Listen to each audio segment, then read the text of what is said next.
Hello दोस्तों, जैसा कि हम सब लोग जानते हैं एनटीपीसी की डेट दोस्तों फिक्स कर दी गई है 15 दिसंबर।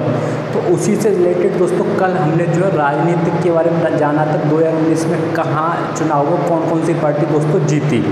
दोस्तों आज जो हमारा नेक्स्ट टॉपिक स्टार्ट है पर्यावरण एवं जैव विविधता। दोस्तों जानते हैं कि पर्यावरण का हमारे जीवन में बहुत अहम योगदान है दोस्तों। इसी के द्वारा जो है पर्यावरण में नुकसान पहुंचाते हैं, उसी के द्वारा दोस्तों क्या होता है, भूस्खलन होता है, बर्फ़ पड़ती है, बारिश दोस्तों कम बढ़ती होती है, बाढ़ आती है और बहुत सारी हमें निजी ज़िंदगी में दोस्तों क्या होती है, प्रॉब्लम होती है। किसकी वजह से? पर्यावरण की वजह से दोस्तों।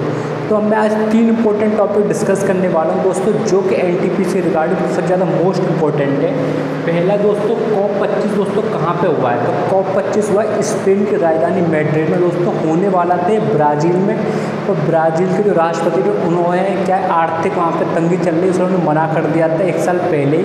उसके बाद दोस्तों चिली में होने वाला था, क्योंकि साउथ अमेरिकन में पड़ता है चिली, पर वहाँ पे भी क्या आंतरिक विद्रोह के कारण क्या हुआ है दोस्तों, ये पहुँच गया स्पेन में।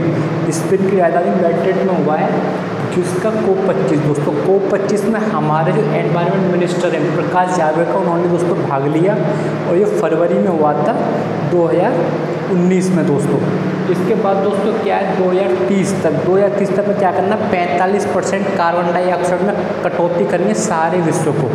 उसमें हर तरीके से मापदंड है दोस्तों। 2013 से पहले यूएस जो था वो सबसे ज़्यादा कार्बन इमिशन करता था, सेकंड पे दोस्तों चाइना था, और अभी 2013 के बाद दोस्तों चाइना जो 29% कार्बन इमिशन करता है। इसके अलावा यूएस दोस्तों 17% और भारत दोस्तों थर्ड पे 7%। उसके बाद दोस्तों रसिया आता है 5%। 2050 तक में क्या करना है, नेट कार्बन जीरो, हमें कार्बन इमिशन जो है दोस्तों अपना क्या करना है 2050 तक जीरो कर लेना है। तो दोस्तों COP26 कहाँ पे होना है ना, स्टॉकहोल्म में। स्टॉकहोल्म की राजधानी क्या है, ग्लासगो। तो दोस्तों COP25 में होता क्या, क्योटो प्रोटोकॉल जो थी, जो क्योटो शहर पड़ता है जापान के अंदर 1997 के अंदर, तो यहाँ पर COP3 हुआ था, जिसमें कि क्या करना था, हमें कार्बन इमिशन जो दोस्तों कम से कम करना था, उसे जो है 2% से नीचे करना था। जो औद्योगिक क्रांति से दोस्तों पहले जो था कार्बन का पॉइंट उतना हमें करना था। उसके बाद दोस्तों फिर एक हुआ पेरिस समझौता 2015 में, जिसे COP25 बोलते हैं या MOP बोलते हैं, मिनिस्टर ऑफ पार्टी या CMA, कॉन्फ्रेंस ऑफ पार्टीज बोला जाता है। उसके तहत क्या होना था कि जो विकसित देश हैं वो जो विकासशील देशों को क्या करेंगे, फंड रिलीज करेंगे, जिससे कार्बन जो है कम से कम इमिशन हो। इसके अलावा दोस्तों बहुत सारी स्कीम बनाई गई कि कार्बन क्रेडिट एजेंसी बनाई गई। 100 यदि टन कार्बन डाइऑक्साइड निकालोगे तो 1 क्रेडिट कार्ड बोला जाएगा कार्बन का दोस्तों। तो सेकंड टॉपिक पर दोस्तों हम आ जाते हैं वन्य जीवों की प्रवासी प्रजातियाँ। COP15 दोस्तों वन्य जीवों से रिलेटेड कहाँ पे हुई थी, गांधीनगर। गांधीनगर कहाँ पड़ता है, गुजरात में, कि गुजरात की राजधानी है गांधीनगर दोस्तों। तो CMS का मतलब कंजर्वेशन माइग्रेटरी स्पीसीज दोस्तों। आप सभी लोग जानते हैं कि बहुत सारे जो है जीव जंतु दोस्तों क्या हो रहे हैं, माइग्रेट हो रहे हैं, वो क्या विलुप्त हो रहे हैं। जो माइग्रेट हो जाता है जीव जंतु से हम कहाँ लगते हैं, रेड डाटा बुक में दोस्तों। रेड डाटा बुक एक रहती है, उसमें रखा जाता है दोस्तों। तो हमारा जो दोस्तों एरिया 2.5% है। बात करें किसकी, फिजिकल लोकेशन की दोस्तों। देश में बाद हमारे देश में दोस्तों जो है टाइगर जो 80% पाए जाते हैं वर्ल्ड के, जो 2010 के अंदर 1411 थे दोस्तों, 2020 के अंदर 2967 बढ़ गए, लगभग डबल हो गए दोस्तों। इसके अलावा दोस्तों आप सभी लोग जानते हैं वन्य जीव संरक्षण दोस्तों हमें 1972 में आया, टाइगर प्रोजेक्ट 1973 के अंदर आया, प्रोजेक्ट एलिफेंट आया दोस्तों हमारे देश में 1991 के अंदर।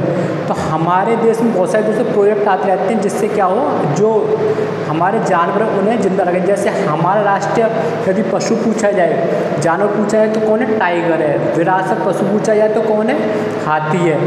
जलीय जीव पूछा जाए तो कौन है दोस्तों, डॉल्फिन है। यदि पक्षी पूछा जाए तो दोस्तों मोर है। यदि